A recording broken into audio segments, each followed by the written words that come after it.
Sénégal, bonjour, un peu de l'eau. En tout cas, Tribune quotidienne révèle protocole de la CEDEAO. Protocole de la CEDEAO, Macky refuse catégoriquement de signer contre le troisième mandat. Vous le connaissez? Wallahi talaï. Bon, les réserves qui sèment le doute. Voilà ce qu'explique ou tente d'expliquer Tribune quotidienne dans le journal du groupe des médias. Il s'agit de Mohamed Bazoum du Niger, qui déclare clairement et nettement, nous sommes contre le troisième mandat. Et comme il a dit Wafeng, le quotidien souligne le crachat de Cheikh Tidiane Dièye. En tout cas, l'homme sur la limitation des mandats de renseigner, le Sénégal a refusé catégoriquement de réviser le protocole de la CEDEAO. On est où là? C'est l'interrogation qui s'imposerait au regard de cette actualité. L'actualité qui intéresse également Vox Populi, le journal de révéler troisième mandat. Protocole de la CEDEAO, le Sénégal refuse de signer le protocole de la limitation des mandats. Et là, c'est le docteur Cheikh Tidiane Dièye qui vilipende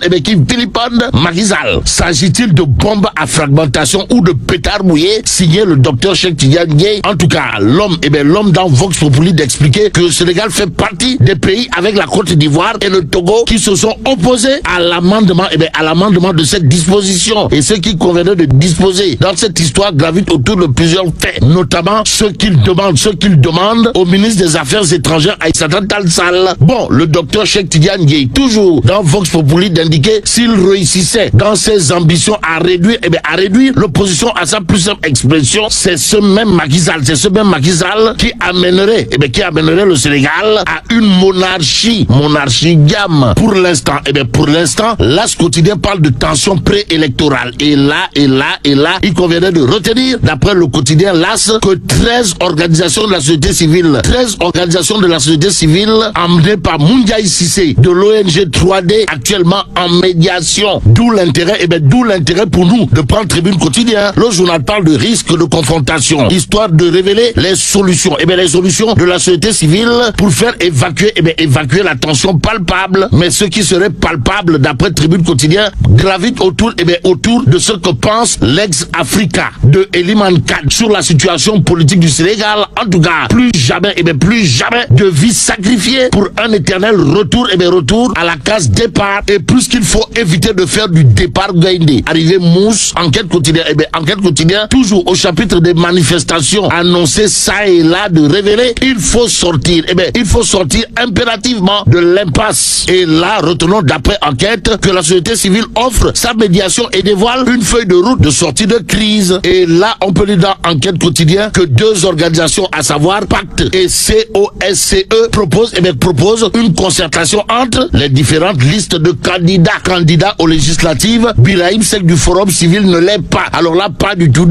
Qu'à cela ne tienne, Tribune quotidien au chapitre de l'histoire d'un ministre de la République qui s'approprierait la justice, de souligner que Birahim Seck n'y voit que du référendum. En tout cas, Birahim Seck dénonce la posture aphone de l'Union des magistrats du Sénégal sur le fait de voir un ministre de la République s'approprier la justice. Nous renseigne Tribune ce matin. Ce matin, il convenait de lire dans le mandat quotidien l'imbroglio préélectoral au Sénégal. Et sur ce point, le journal évoque les vérités de Souleymane Ndiaye, Yonou Natangé à Ousmane Sonko. Que retenir autour de cette actualité sinon Souleymane Ndiaye, Borom Goudomp recadre Sonko et appelle au respect des lois et règlements. Que retenir sinon le premier constat clair effectué par l'homme est qu'il ne reste plus dans la coalition Yewwi Askan Wi, qui a perdu toute sa crédibilité, que Khalifa Ababacar Sall et Ousmane Sonko comme leader, ainsi toutes les personnes responsables et respectables qui étaient dans cette coalition l'ont boycotté, explique clairement et nettement Souleymane Ndiaye de Yonou Natangé. Bon, ce qui est inquiétant, c'est qu'apparemment,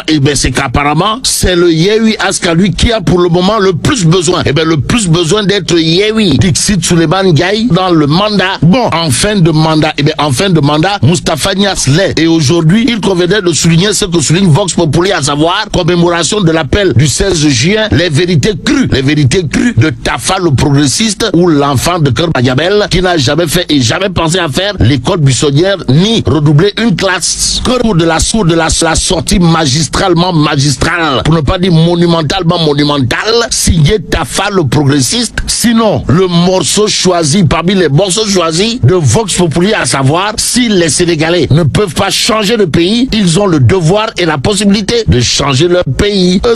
Tafa, en tout cas, Sawai Tafa, le progressiste, en guise de commémoration de l'appel du 16 juin, dont il est le père, de renseigner dans Vox Populi les institutions multinationales continuent d'être utiles, mais il revient à chaque pays du Sud de concevoir, de conduire et d'assumer ses programmes et projets de développement. Bon, le système démocratique est menacé par les manipulations répétées de la Constitution et des institutions, dixit Moustapha Niasse dans Vox Populi ce matin. Ce matin, l'As quotidien nous livre les exploits du maire Fally Seck. En tout cas, indemnisation de plus d'1 milliard pour Ndiawar et Ren, le maire Fally Seck décroche le jackpot pour elle, renseigne l'As quotidien. En tout cas, après avoir débloqué une indemnisation de plus d'1 milliard pour 2 villages de Ross Béthio. Retenons l'information de l'As quotidien, à savoir le maire Fally Seck porté au pinacle par les populations. Ça veut dire quoi?